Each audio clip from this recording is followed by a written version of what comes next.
historique. La première conférence environnementale de septembre 2012, le président de la République annonce le fait qu'il va lancer dans le pays un débat concernant la transition énergétique.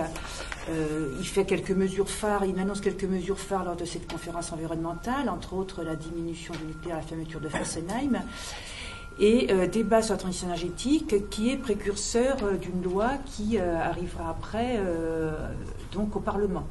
Donc la CGT s'est beaucoup investie dans ce débat. Qu'est-ce que ça veut dire une transition énergétique? Parce que derrière ce mot, tout le monde n'y met pas la même chose. Et nous, on partait en tant que syndicalistes de la définition de la transition énergétique, réponse aux besoins dans le cadre contraint du réchauffement climatique. C'est vraiment notre point de départ. L'énergie, c'est un produit particulier, donc il faut qu'on se mette en capacité de répondre aux besoins en France, en Europe, dans le monde.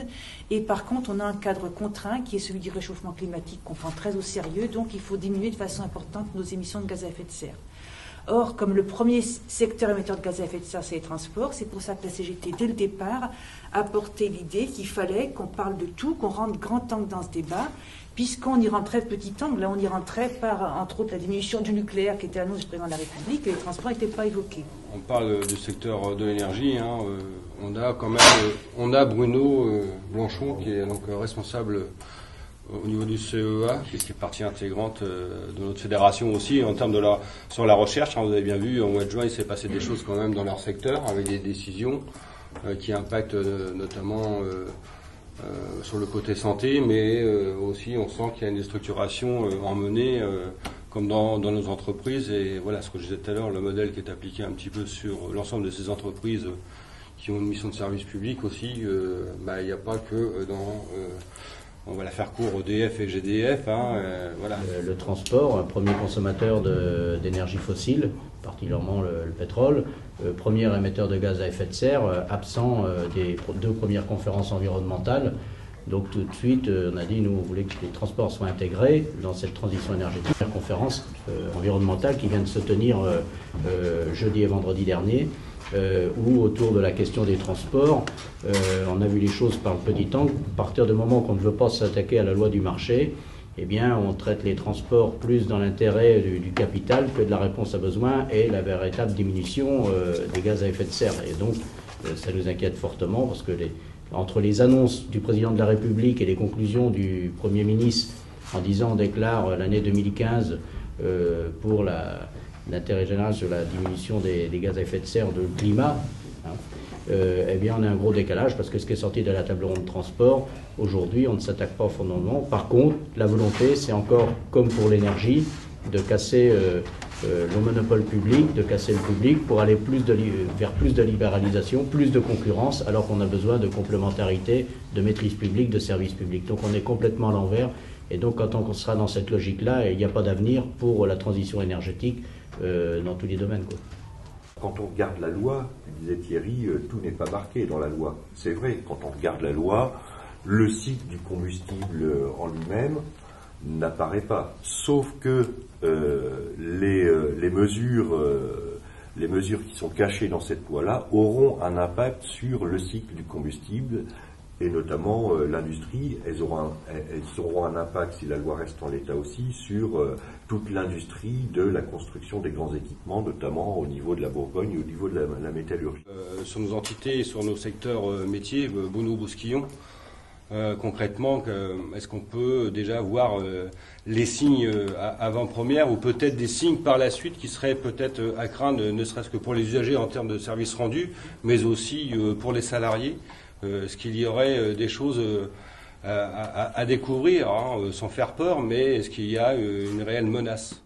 La loi de transition énergétique, couplée effectivement à la loi de décentralisation, risque de peser sur la distribution, l'égalité de traitement, la péréquation tarifaire et l'aménagement du territoire. C'est-à-dire qu'on a une péréquation tarifaire qui permet, quelle que soit la desserte en milieu rural, très rural ou extrêmement urbain, ils payent le même prix d'électricité et on a l'obligation de desserte effectivement sur l'ensemble du territoire. On s'aperçoit, ce qu'on disait tout à l'heure, que sous couvert d'une loi qui serait de transition énergétique, on fait plutôt une déstructuration du secteur, puisque ouvrir le capital de RTE mais sans lui changer ses missions, c'est pas faire de la transition énergétique, c'est simplement donner le capital à quelqu'un d'autre. Et la transition énergétique, c'est pas une histoire de capital, ça devrait être une histoire de politique. Ce qui compte pour le gouvernement, c'est soit de dégager des marges pour lui, soit d'offrir à d'autres la possibilité de rentrer dans un secteur. C'est exactement la même logique pour l'ouverture des concessions hydrauliques. Ouvrir des concessions hydrauliques sans changer la mission des producteurs, c'est pas faire de la transition énergétique, mais c'est bien offrir le capital d'une entreprise à des intérêts privés. Ce que tu dis, c'est important parce que c'est ça qu'il faut qu'on essaye de faire sentir aux salariés, puis faire comprendre aussi aux citoyens, c'est la loi et son contexte. Et puis, il y a la situation d'Areva, qui est quand même complètement à l'ordre du jour. Alors, de toute la filière nucléaire, là, quand on parle CEA, Areva, j'y inclurais la question d'Alstom avec General Electric et donc EDF. Là, on a vraiment une grosse inquiétude sur toute cette filière-là.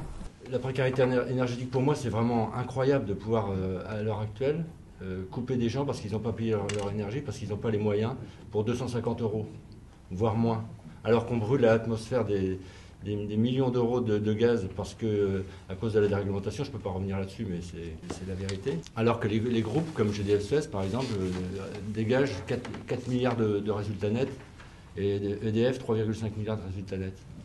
Je trouve que la loi de transition énergétique, si on revient un peu plus large, mais pas encore suffisant, le gaz est complètement absent, quoi. Pour moi, le gaz, c'est pas une énergie. Je ne veux pas faire de prosélytisme pour le gaz, parce que je trouve qu'au contraire, toutes les énergies sont bonnes à prendre, et le mix énergétique est important de façon globale. Mais ne pas parler du gaz, c'est considérer que c'est une énergie qui est morte. C'est pour passer d'un système en transition à un autre. Dans le climat actuel économique difficile, etc., va ressurgir l'idée de la concurrence va faire baisser les prix, etc. etc. Le problème, c'est que le consommateur, il faut qu'on arrive à le transformer de fataliste, on ne peut rien faire, à c'est moi qui tiens, entre guillemets, une partie de la réponse. C'est-à-dire que je pense que là, on a vraiment une grosse bataille à mener, à la fois de mobiliser les agents, mais aussi de mobiliser les consommateurs, les usagers. Alors, ça me fait rebondir un petit peu sur le flyer qui avait été distribué auprès des populations. Marie-Christine, ce flyer envers les usagers, pardon. Quel est l'intérêt, justement, parce que comme il vient d'être évoqué sur le fait de pouvoir aussi que les militants puissent porter un nouveau choix, de nouvelles possibilités, de nouvelles perspectives, et pas forcément subir, et puis avoir une prise de conscience de ce qui se passe. Ce flyer, distribution sur l'ensemble des usagers, avec qui et pourquoi faire? L'attaque contre les outils de service public de l'énergie n'est pas récente et en effet, on a déjà travaillé avec un Decosa et on sait que le service public de l'énergie, comme celui des transports, etc., on le gagnera.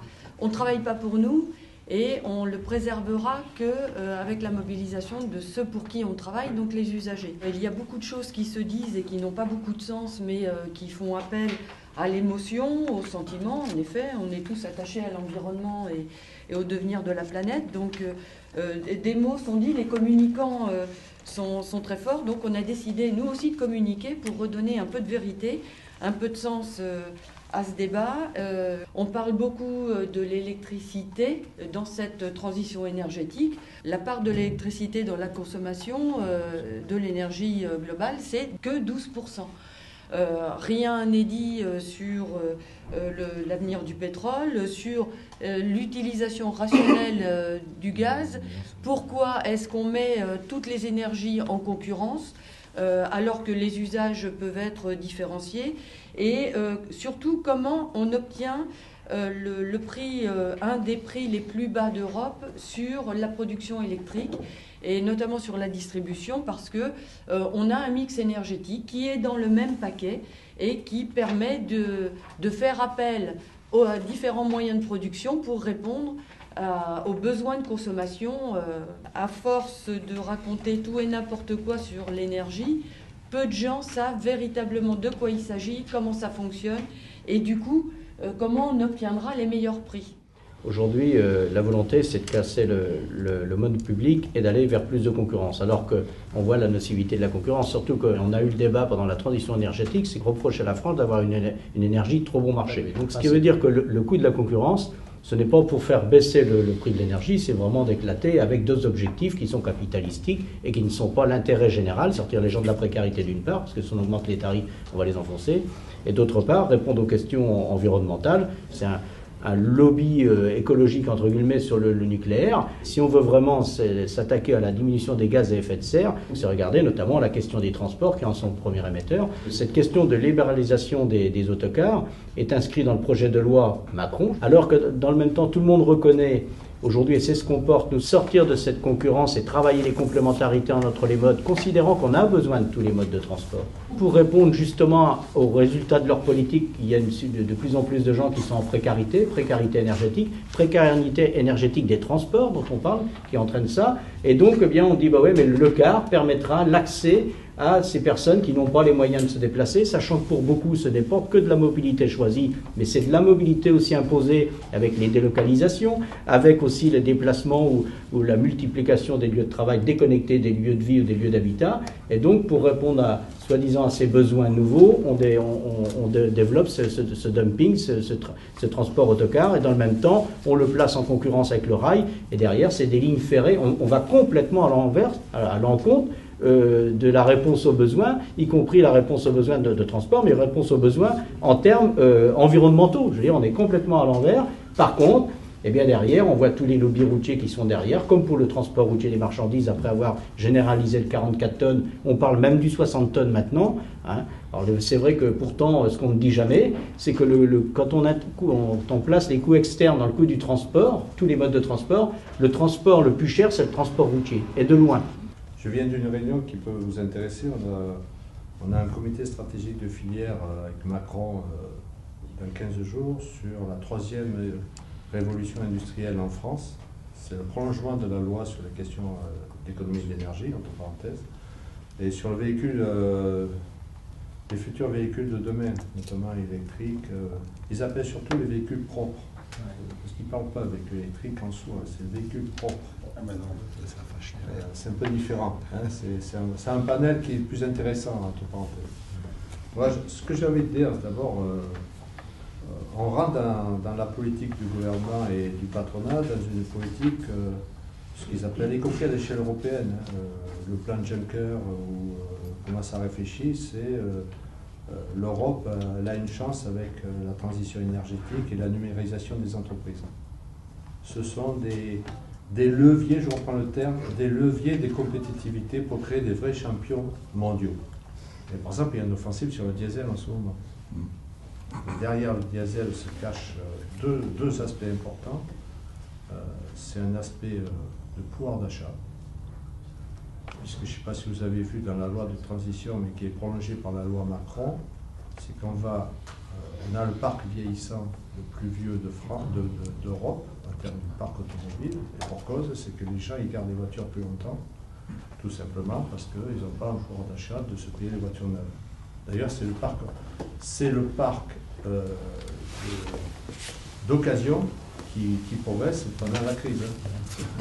Et on a maintenant, si on enlève les entreprises, on a entre 11 et 12 ans de moyenne d'âge des voitures aujourd'hui sur le parc automobile. Si on fait basculer tout ce parc en voitures neuves, avec les technologies d'aujourd'hui, on baisserait la consommation d'énergie et l'émission de CO2 de 40%. D'accord.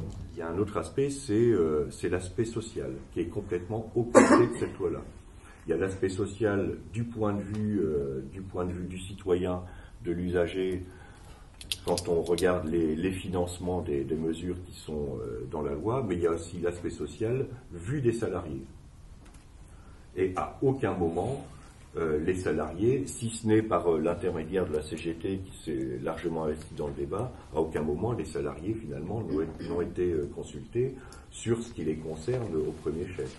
La question des déchets radioactifs, elle aurait pu être dans la loi sur la transition énergétique. Elle a failli y être. On l'a vu de façon très fugitive. Et puis elle a disparu en réalité. 2 amendements ont été déposés, mais n'ont pas été défendus. Et on nous dit maintenant que des amendements pourraient être redéposés dans le cadre du passage au Sénat. À mon sens, elle avait toute raison d'y être, parce que la question des déchets existe quelle que soit la stratégie énergétique. Il faut, quelle que soit l'option qu'on prenne, qu'on poursuive, qu'on passe à génération 4, qu'on arrête le nucléaire, de toute façon, on a un stock de déchets déjà produit et un stock engagé important qu'il faudra gérer.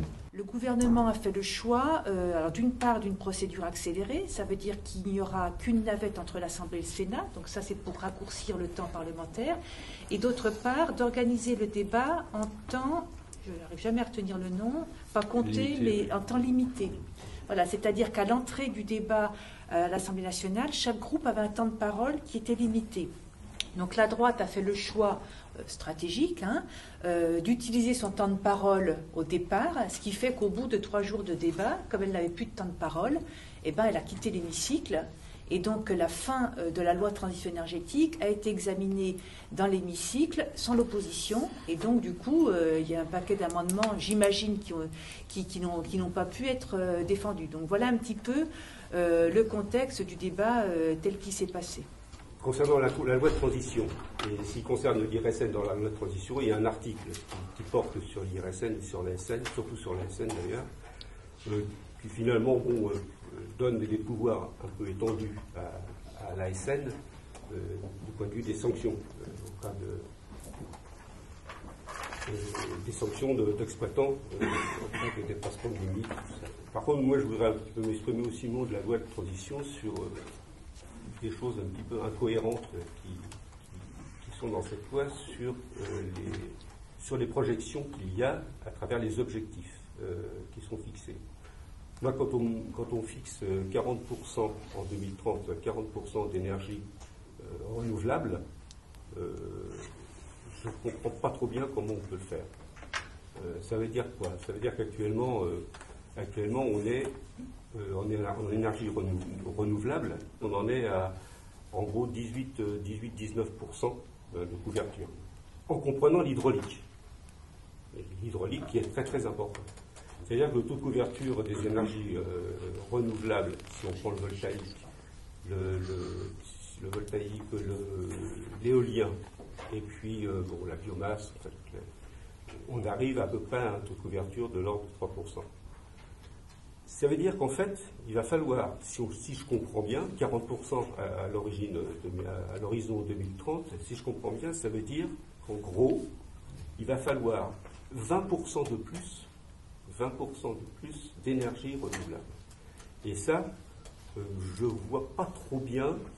J'avais fait un bref calcul comme ça, mais je me suis dit, ça veut dire que si on prend à 2030 une consommation d'énergie électrique qui serait à peu près stable, moi, à mon avis, ce sera en augmentation des choses, mais enfin, admettons, prenons l'hypothèse pessimiste qu'elle soit stable, ça veut dire qu'en fait, il faudrait installer, avec des hypothèses d'hydraulique stable aussi, il faudrait installer en gros une capacité d'énergie éolienne de l'ordre de 40 réacteurs.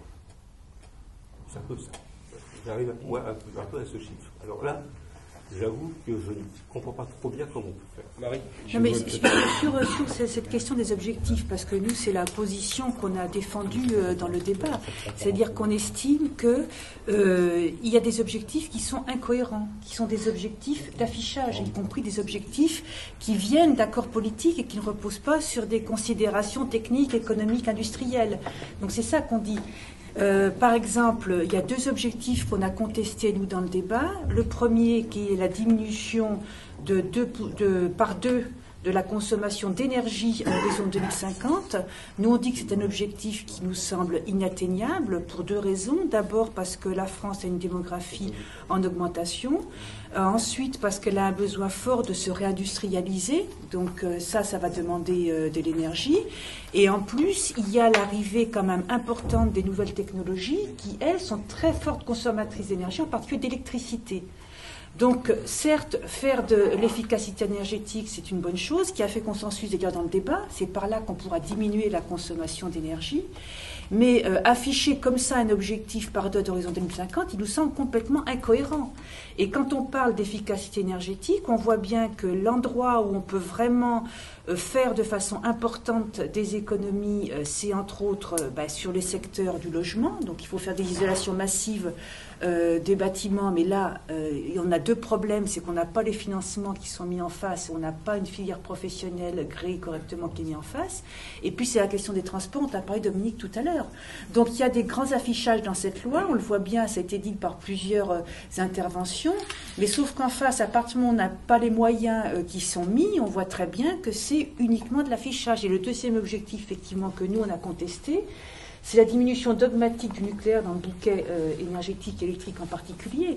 C'est-à-dire que et c'est pour ça que ces deux objectifs, j'allais dire, sont liés. C'est-à-dire que si on veut afficher de diminuer le nucléaire et en même temps de diminuer le gaz à effet de serre, tu n'as qu'une seule solution, c'est de dire que tu vas diminuer fortement la consommation d'énergie, sinon ça ne tient pas la route, quoi.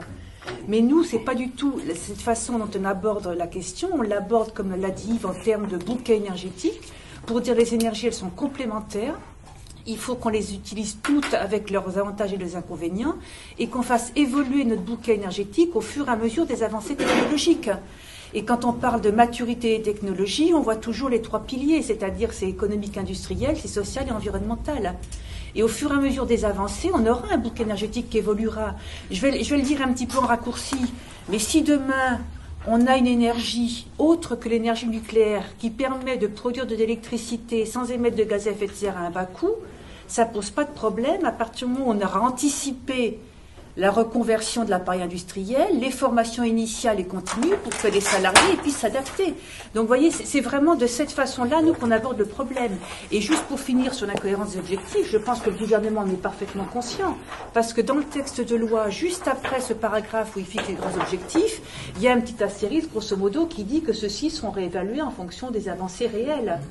Et donc ça va être regardé après, décliné au travers des PPE, des programmations pluriannuelles de l'énergie. Alors il y en aura plusieurs, il y en aura une pour le pétrole, une pour le gaz, une pour l'électricité, une pour la chaleur. Et c'est en fonction donc de ces objectifs et de ces avancées réelles que voilà, mais on sait très bien, et je pense que le gouvernement le sait très bien, qu'il fait beaucoup d'affichage dans cette loi. Moi j'ai noté dans la loi là, sur la transition énergétique, c'est que il est dit clairement qu'il y a une nécessité de développer la recherche et favoriser l'innovation dans le domaine de l'énergie. C'est clairement dit comme ça. Mais je pense qu'entre le discours et la réalité, il y a un réel gouffre. Hein. Il faut bien voir. C'est qu'aujourd'hui, l'enseignement supérieur et la recherche est un secteur très mal mené. Les profits court terme, c'est le crédit d'impôt recherche. Le crédit d'impôt recherche, il avoisine les 6 milliards aujourd'hui. Il y a 3 ans, il était à quelques centaines de millions. Vous voyez le saut qu'il y a. Hein. Or, tous les rapports, même un rapport de la Cour des comptes, montre que c'est utilisé par les industriels pour faire de l'optimisation fiscale et non pour faire de la recherche. Voilà l'efficacité du crédit d'impôt recherche. Il faut bien voir, c'est que en 2002, je crois, oui, ce qu'on appelait, ce qui est dépensé par les entreprises pour faire de la recherche, c'était autour de 33-34% du PIB. Aujourd'hui, c'est à peine 1,40%. Et pourtant, c'est ce que j'ai dit, hein, entre-temps, le crédit d'impôt a je dirais, multiplié par plus de 10. On a investi dans les pôles de compétitivité, on a mis tout un tas de surstructures. Ce transfert technologique, c'est même devenu, dans la dernière loi, hein, qui a été votée en 2013 par le gouvernement actuel, vraiment, c'est devenu une fonction régalienne. C'est-à-dire, ça fait partie de la fonction de l'enseignement supérieur et de la recherche. Lorsqu'on lit aujourd'hui des articles de loi, on peut s'inquiéter, et c'est ça aussi qui va être très difficile pour les salariés qui, eux, ils ont du mal à intégrer, c'est qu'aujourd'hui la loi, elle n'est plus sur la réponse aux besoins, mais elle est plutôt sur l'inverse. C'est-à-dire que les gens vont devoir adapter la consommation à la production qui va être présente, notamment avec la mise en place de marchés d'effacement. Les écologistes, ils disent deux choses. Ils disent que on n'arrivera pas à faire baisser la consommation à travers un programme de baisser la consommation des gens à travers la baisse de la consommation résidentielle. Ils disent que c'est pas possible, les investissements sont trop lourds. Nous, on le constate d'ailleurs, 250 € par mètre carré. Donc nous, on est conscient qu'aujourd'hui, les particuliers, et notamment ceux qui sont en précarité énergétique, ils n'ont pas les moyens de s'isoler. Donc pour qu'on fasse baisser leur consommation, il y a deux leviers. C'est un, on dit si vous voulez avoir de l'électricité, ça sera beaucoup plus cher. Et donc ça c'est clair, hein, ils le disent, ils ne le cachent pas, c'est limiter la consommation par une augmentation des tarifs. Et l'autre c'est on va délester parce que donc on met des marchés de délestage où en gros on rémunérera, et donc ceux qui sont très intéressés, c'est les gros consommateurs d'électricité, parce qu'on va les payer très très cher pour qu'ils arrêtent de consommer de l'électricité. Dans ce projet de loi, il y a deux éléments qui touchent à la production. C'est la privatisation des concessions hydrauliques, concessions qui sont amorties depuis des décennies, exploitées, entretenues pour 90% d'entre elles par EDF, et qui ont la particularité de produire une électricité décarbonée, à bas coût, et qui sécurise le réseau rapidement. Donc un vrai trésor pour la nation, pour le service public. Et c'est ça déjà, dans la loi, premier élément nocif. Et puis derrière, il y a la stigmatisation par le plafonnement de l'énergie d'origine nucléaire.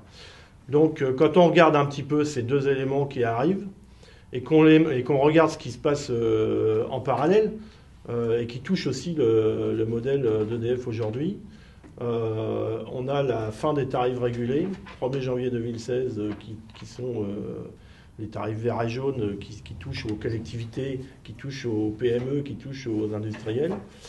Fin des tarifs régulés. On a la fermeture de tranches thermiques fuel, charbon, qui sont programmées, qui sont en œuvre ces jours-ci dans le pays, décidées au sommet de l'État. Donc ça, injonction bruxelloise qui viennent en plus, que ce soit tarif ou fermeture des tranches. Donc la production, donc le nucléaire, on plafonne, l'hydraulique, on brade au privé, le thermique à flamme, on ferme. Et ce qui est sur les tarifs, on enlève la régulation des tarifs. Je vais vous dire, mes camarades, du modèle d'EDF, il ne va pas rester grand-chose.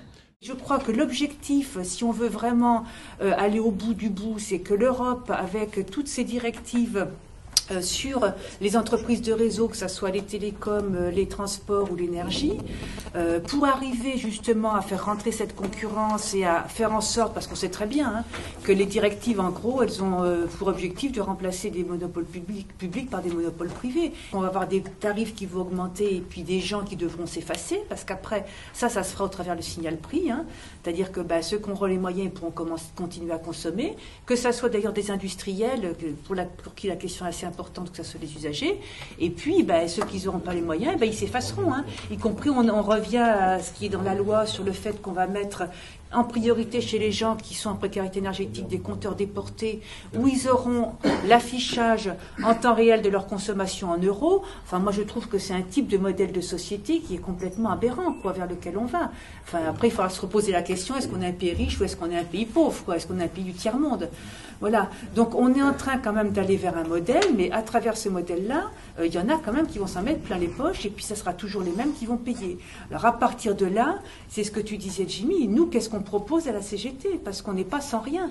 On propose justement d'aller vers un pôle public de l'énergie qui prend justement appui sur ce qui s'est fait, sur l'analyse qu'on a pu faire des nationalisations, mais pour aller plus loin, pour avoir une vraie appropriation sociale du secteur, mais un pôle public de l'énergie qui a, lui, pour objectif de ne pas répondre aux intérêts des actionnaires, mais de répondre aux intérêts, justement, des usagers, de l'industrie qu'on a besoin de reconstruire en France.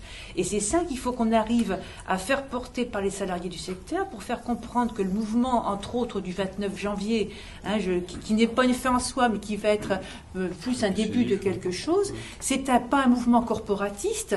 Je dis ça parce qu'on voit bien qu'avec la bagarre des cheminots qu'ils ont menée sur la réforme ferroviaire, les médias n'ont pas arrêté de dire que c'était une bataille corporatiste pour décrédibiliser ce mouvement, alors que c'est tout l'inverse. Les batailles que l'on mène, c'est des batailles d'intérêt général, justement.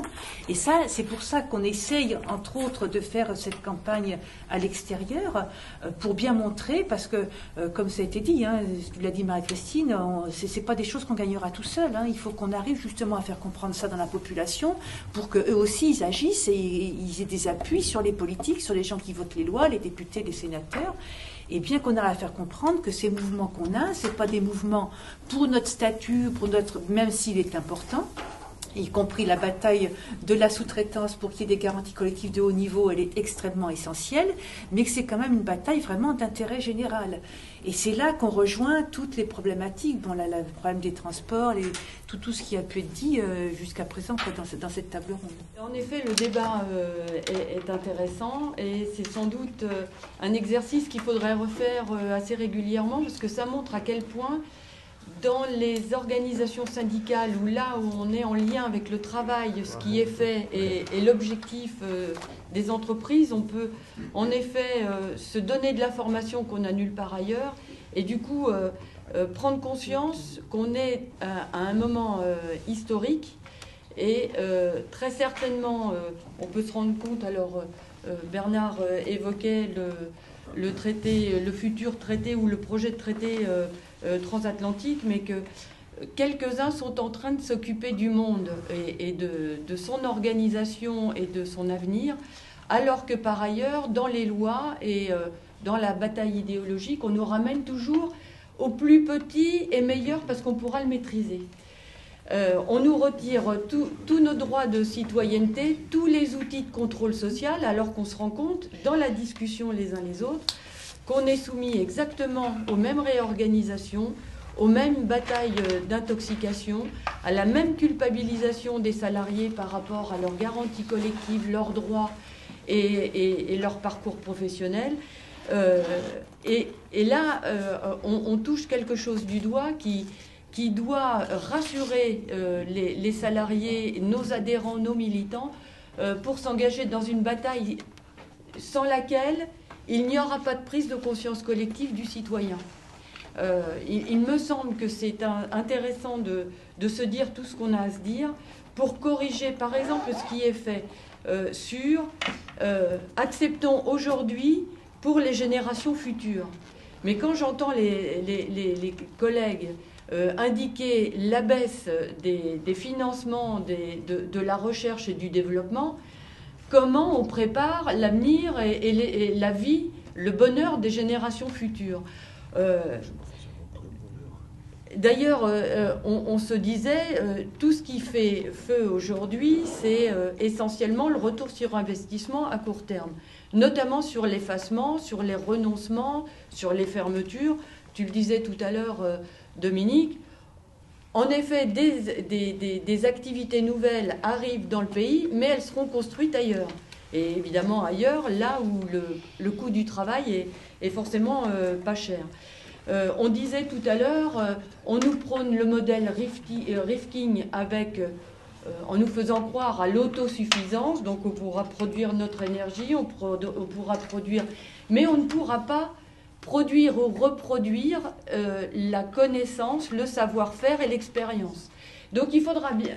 Il est honteux de faire croire à toute une population, à toute une génération, qu'on peut s'émanciper du passé, de ce qui a été compris, découvert, conquis, pour préparer l'avenir juste autour de son petit nombril et autour de soi. Alors on peut comprendre que ça fonctionne parce qu'on a eu ces dernières années beaucoup de trahisons, d'engagements politiques non tenus, on peut dire qu'on est encore beaucoup dedans. Il y a beaucoup de défiance par rapport à tout ce qui est pouvoir, plus ou moins centralisé, etc.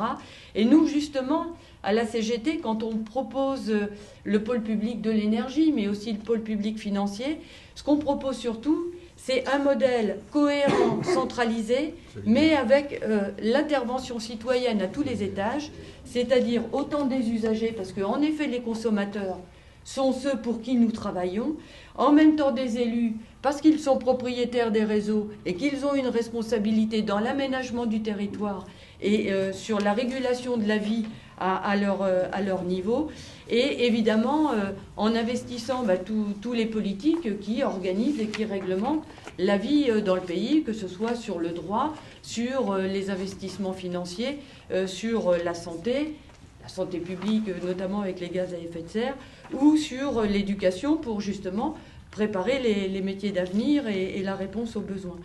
Donc j'espère que la discussion et les éléments qu'on apportera à nos collègues respectifs permettra d'engager tout le monde dans une bagarre, alors qui a commencé le 4 novembre, en effet, avec les camarades des transports. On espère se retrouver 29 janvier et après pour que les citoyens, le peuple de France se réapproprie ces outils, ce dont il a besoin pour vivre dans la sérénité, dans la tranquillité. On nous parle beaucoup d'insécurité, etc. L'énergie, c'est une très bonne façon de régler ou de sortir de la crise dans laquelle on est, de permettre la réindustrialisation et du coup de donner un avenir aux gens, un avenir par le travail, un avenir professionnel, un parcours, une utilité. Tous ces gamins qui se sentent désœuvrés aujourd'hui méritent d'intégrer la société et d'apporter toute leur énergie. Et puis, la lutte syndicale, en effet, elle permettra de nous unir à tous et de nous amener vers un projet commun qui sera le monde dans lequel on vivra bien demain, et y compris à l'échelle européenne.